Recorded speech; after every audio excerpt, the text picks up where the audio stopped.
स्नेहदा स्पन्दन स्नेहदा स्पन्दन।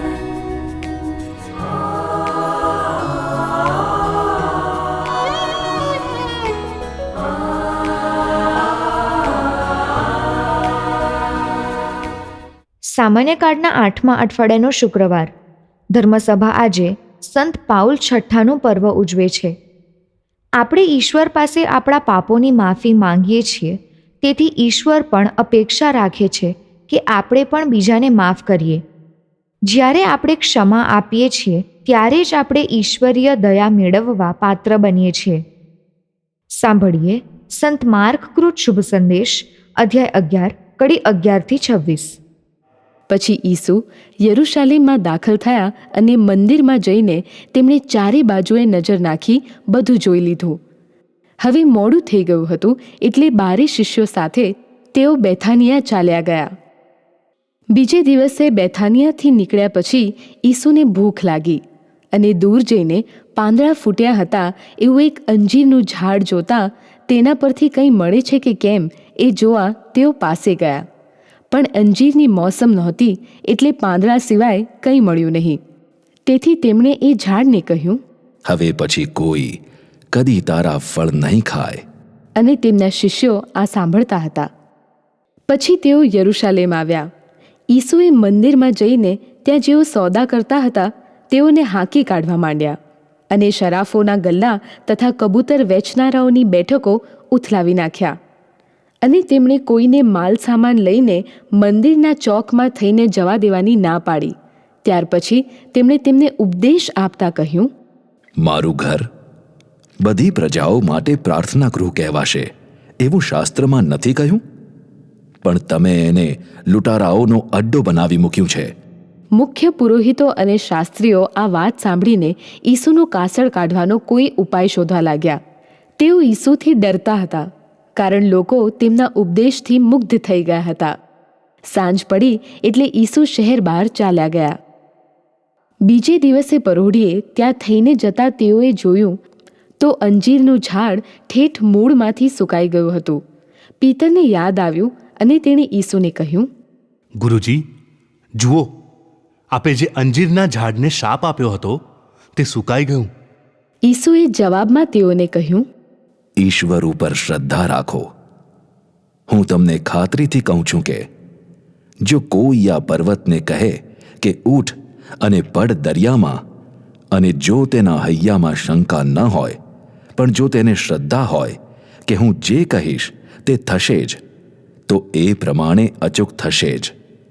એટલે હું તમને કહું છું કે તમે પ્રાર્થનામાં જે કંઈ માંગો તે તમને મળી ચૂક્યું છે એવી શ્રદ્ધા રાખો, તો એ મળી રહેશે. અને તમે પ્રાર્થના કરતા હો ત્યારે જો કોઈએ તમારો કંઈ અપરાધ કર્યો હોય તો તેને ક્ષમા આપો, જેથી તમારા પરમ પિતા પણ તમારા અપરાધોની ક્ષમા આપે. પણ જો તમે ક્ષમા નહીં કરો તો તમારા પરમ પિતા તમારા અપરાધ પણ ક્ષમા નહીં કરે. स्नेहदा स्पन्दन स्पन्दन। આજના શાસ્ત્ર પાઠમાં ઈસુની મંદિરમાં સત્તાવાહી કાર્યવાહી, વાંજિયા અંજીરને એમનો શ્રાપ અને એમના શિષ્યોને શ્રદ્ધા, પ્રાર્થના અને સમાધાનના પાઠ, આ 3 બાબતોનો સમાવેશ છે. આ ત્રણેય બાબતોમાં ઈસુ માનવ દેહમાં ઈશ્વર છે એનું પ્રતિબિંબ પડે છે. ઈસુ આગલા દિવસે મંદિરમાં પ્રવેશીને ત્યાંની પરિસ્થિતિનો ક્યાસ કાઢે છે, પણ કોઈ કાર્યવાહી નથી કરતા. પણ બીજા દિવસે એ પરિસ્થિતિના નિરાકરણ માટે પગલાં લે છે. દુનિયાદારીમાં પણ આ અભિગમ ખૂબ જ ઉપયોગી થઈ પડે એવો છે. કોઈ પણ બાબતમાં ઉતાવળ કે અવિચારી પગલું જોખમી કે હાનિકારક પુરવાર થઈ શકે છે, પણ પરિસ્થિતિનો તાગ મેળવીને એના વિશે વિચાર કરીને યોગ્ય પગલાં લઈએ તો ધાર્યું પરિણામ મેળવી શકાય. યશાયાના 56મા અધ્યાયની 7મી કડીમાં કહ્યું છે કે મારું મંદિર બધી પ્રજાઓનું પ્રાર્થના ગૃહ કહેવાશે. પણ આ મંદિર તો લૂંટારાઓનો અડ્ડો બની ગયું હતું. આનો સંદર્ભ ઇર્મિયાની 7મા અધ્યાયની 11મી કડીમાં જોવા મળે છે. આજે કોઈ શાળામાં એવી વાંધાજનક પ્રવૃત્તિઓ ચાલતી હોય તો કોઈ પણ જાગૃત નાગરિક એની સામે અવાજ ઉઠાવી શકે.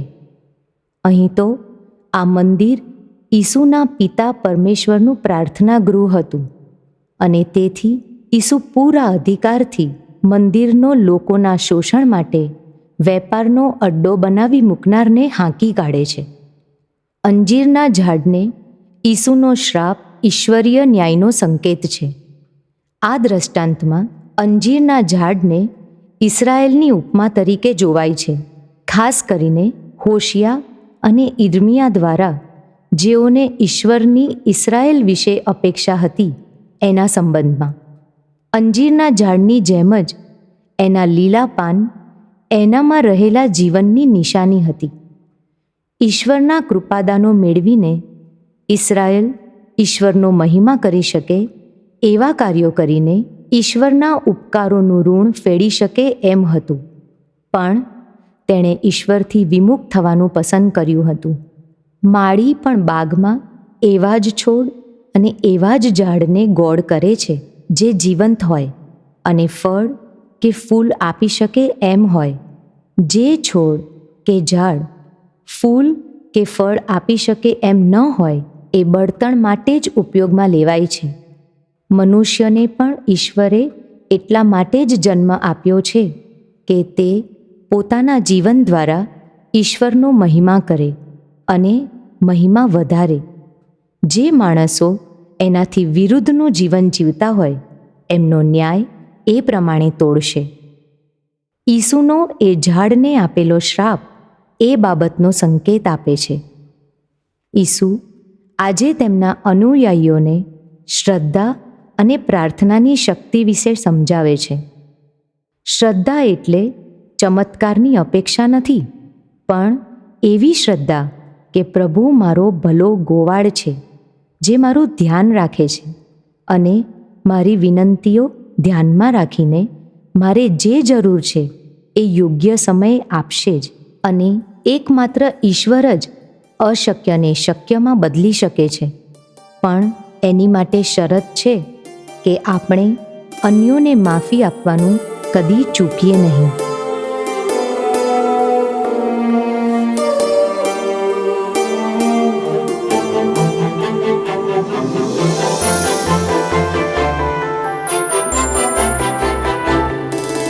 पल पल છે તારી ઝંખના, કણ કણમાં વ્યાપી ઝંખના.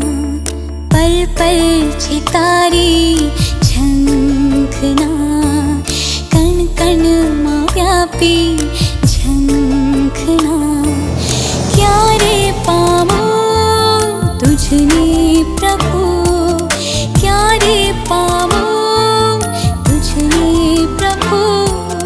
નિષ્દિન છે મારી પ્રાર્થના, પલ પલ છે તારી ઝંખના, કણ કણમાં વ્યાપી ઝંખના.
કણમાં વ્યાપી ઝંખના.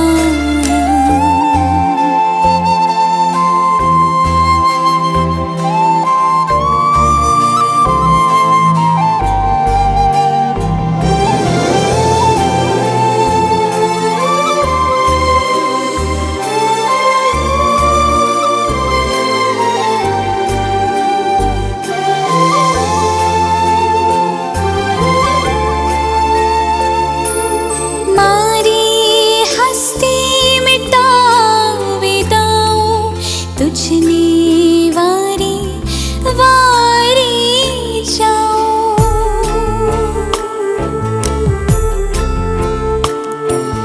मारी हस्ती मिटावे दाऊं. तुझने वारी वारी जाऊं, तुझका जे झुरी मारो, तुझका जे જીવ્યા કરું. તવ કૃપાથી તુજમાં જીવું, તવ કૃપાથી તુજમાં જીવું. અંતરે એવી પ્રાર્થના, પલ પલ છે તારી ઝંખના. કણ કણમાં વ્યાપી ઝંખના.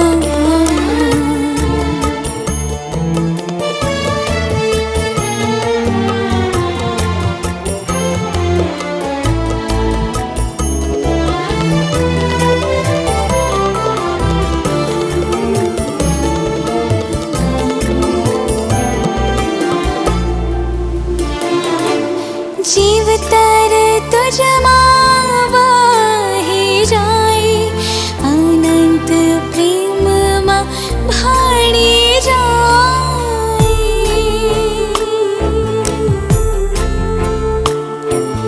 જીવતર તુજમાં વહી જાય, અનંત પ્રેમમાં ભાળી જાય.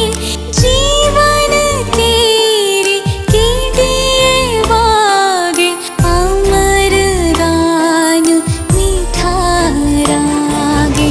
અમી ભરેલું અંતર કાશે, અમી ભરેલું અંતર ગાશે. એ જ છે મારી અર્ચના, પલ પલ છે તારી ઝંખના. કણ કણમાં વ્યાપી ઝંખના, પલ પલ છે તારી ઝંખના. કણ કણમાં વ્યાપી